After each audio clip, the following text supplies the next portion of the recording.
On May 27th, IU President Michael McRobbie announced major changes to the upcoming school year schedule in response to the COVID-19 pandemic that shut down campus earlier this year.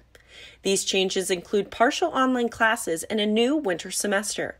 This announcement suffered criticism from students and faculty who took to Twitter last week with questions about the new plan. I am here at IU now. I'm going into my third year now as a junior.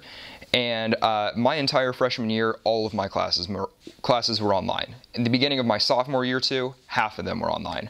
Everybody who taught and attended school dealt with quite a bit over COVID, right? We all shut down the schools. We tried to learn to do things using Zoom and, whatever the learning management system was. In addition to that, I changed schools. And so I went from one school that had one way of doing things to a school that had a different way of doing things. So I'm learning new materials and I'm trying to get to know new teachers and new students. It was really difficult because it's nice to make those connections, to understand a little bit more about them. You can read body language when you're on Zoom. They didn't have their cameras on, so it was definitely a big impact on my career and on me personally. I started my senior year. That was the 2019 to 2020 school year. So I graduated in 2020.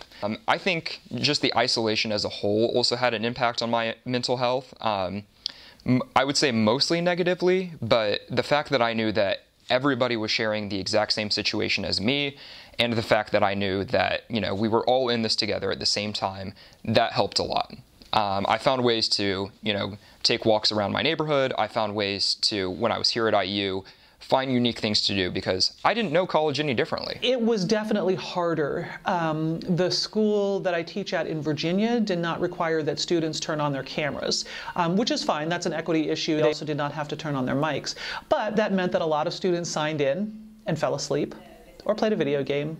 It was hard to get students to respond, even in the chat. Right when it first started out, that uncertainty impacted, me to a great extent. Every day I was constantly having anxiety about what would happen next. Were we, like I mentioned earlier, are we going to continue to stay in quarantine indefinitely, or is this all going to blow over in the next couple weeks?